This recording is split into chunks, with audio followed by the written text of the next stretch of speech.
Professor X's main power is telepathy, which is where one person can send their thoughts to another person from far away. And although this may seem impossible, some modern science has actually provided the basis for it in recent years, because through putting electrical implants around the skull and sometimes in the brain, we are able to send thoughts and actions to other people. In a recent UW study, they were able to have someone visualize pressing a key, and then through hooking up their brain with wires to another person's brain only on the outside of their head, they were able to make the person press the key through sending an electrical impulse.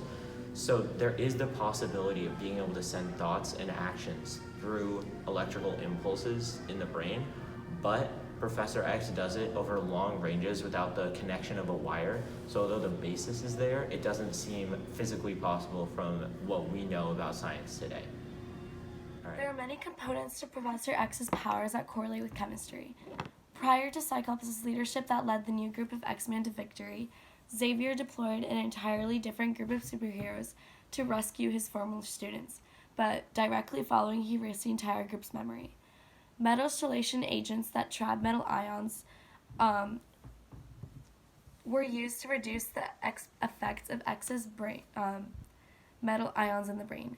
These were limited by the poor uptake of brain tissue. Research even shows that an answer to this limitation is combining a targeting dye with a metal stellation agent that crosses the blood-brain barrier easily. There's a lot of research being done towards the study of how RNA binding proteins are involved in the important process of learning and memory formation, and the impact it can be on future research.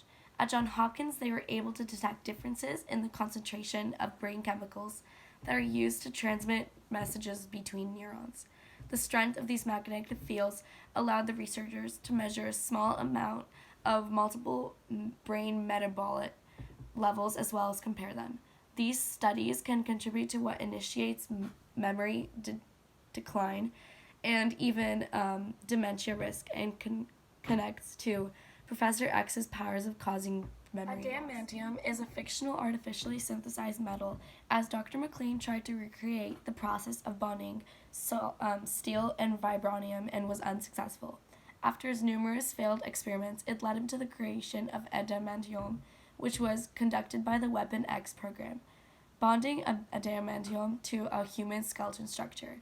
To clarify, an alloy is a substance created with the melting of two or more elements together, one of them being a metal.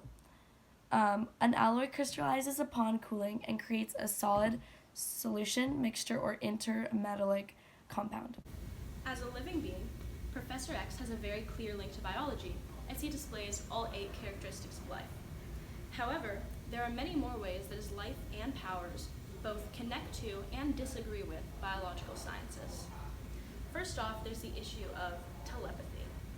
Marvel.com explained that in his younger years, the professor felt his siblings' pain firsthand thanks to the emergence of his mutant telepathic powers. Telepathy, in a purely biological sense, is not currently possible. However, it is possible for humans to feel each other's pain. So, if somebody gets hurt and you see that person getting hurt, part of your brain will be activated and it tells you that you're also getting hurt in a way. So, this is because both seeing and experiencing pain activate the same part of the neural network. And so the part of the brain that's activated is around right here in the cerebrum. Therefore, the issue of telepathy, as Professor X experiences it, both adheres to and goes against what we've learned in IB Bio. Additionally, Professor X had a new body cloned without crippled legs. As is relatively common knowledge, cloning is a feat made possible by today's science. However, the process is not quite like Marvel would have you think it. When an organism is cloned, its DNA is used to replace the DNA in a zygote, that is an egg and sperm put together, and it's a single cell. Then the zygote develops with the organism's DNA in it, and then it's born as a baby. So it wouldn't have been an entire new body formed for Professor X. It would have been a new organism formed that had Professor X's DNA. And in modern day science, that is not, it's an ethical dilemma, so it's not going to be done. and it wouldn't allow him to inhabit the new body with his own consciousness. In sports medicine, paralysis is a rare but very serious injury that may be dealt with in the professional world. Professor X is paralyzed. It happened when a large stone block crushed his spine. Paralysis is an injury that can occur during sports or in a freak accident. The crushing action of the block would have caused paralysis by damaging his spinal cord and nerves at the end of the spinal canal.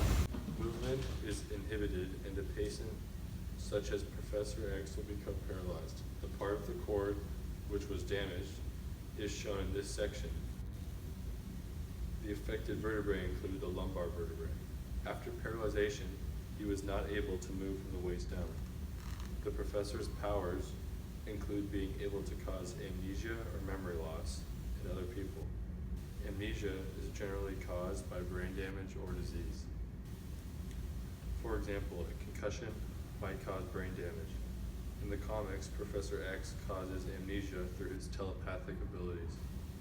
Although this would not be possible in real life, as telepathy is not, Professor X would have been able to cause amnesia if he had physically damaged his enemy's brains. Overall, though, his power is not realistic. Just don't move.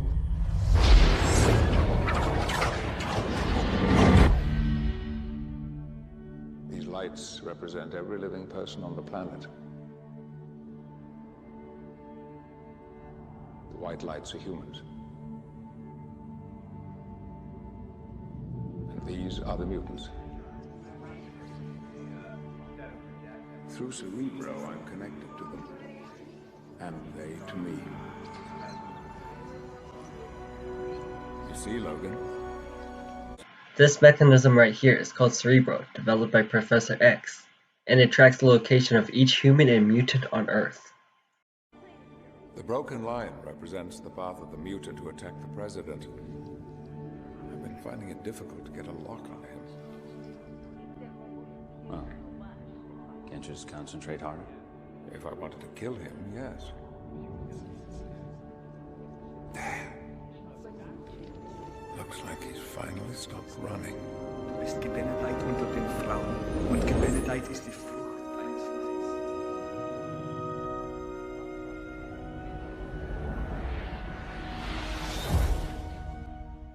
As you can see, this is similar to how a GPS works in our world. A GPS, or Global Positioning System, relies on the help of 33 satellites in Earth's orbit, but only 24 are required for a functional system. The location of any object on the surface is found by using 4 satellites to simultaneously send radio waves to the receiver, and because radio waves are electromagnetic waves, they travel at the speed of light. The closest distance a satellite would be to the surface is 20,000 kilometers, so this would mean that it would take at least 0.067 seconds for the signal from the receiver to reach the satellite, and another 0.067 seconds for the satellite to send its signal back, for a total of at least 0.13 seconds. Wait a second, don't you need only the distances from 3 points to calculate the position of anything on Earth by triangulation? Why 4 satellites? That is true. However, the 4th satellite will determine the time the initial position is offset, which happens because the system needs to correct itself for a tiny amount of time because of the delay in the receiver's device. Furthermore, the effects of gravity apply on the satellites themselves because of Einstein's theory of general relativity and shift their clocks by around 40 milliseconds, which I will not explain though because the curving of spacetime is out of the scope of this exploration. Yeah, but how do GPSs know their own location?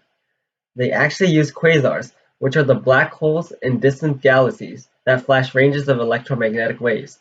These satellites receive these waves to accurately know their own position orbiting around Earth. Professor X used Cerebro to locate Nightcrawler, another mutant who is a former X-Men. But, however, Professor X uses telepathy and not satellites to seek out the humans and mutants. Recent advances in computer science engineering have allowed humans to communicate through the brain by reading their brainwaves. Neurons send signals to each other through a process called synaptic transmission, where chemical signals are sent that result in electrical activity in the receiving cell.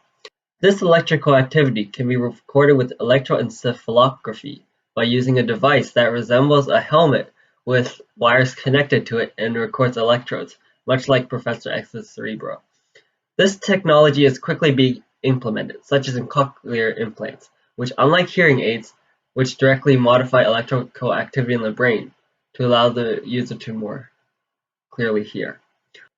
Furthermore, software for transcranial magnetic stimulation, or TMS, can deliver electrical pulses to the brain that can be even used to make a person's body move when the pulses are delivered to their motor cortex. Think mind control. Using specific brain waves, scientists have used electroencephalography with TMS and the internet to transmit thoughts from across the world, which could eventually lead to Cerebro-like devices to assimilate into society, with certain ethical dilemmas as well.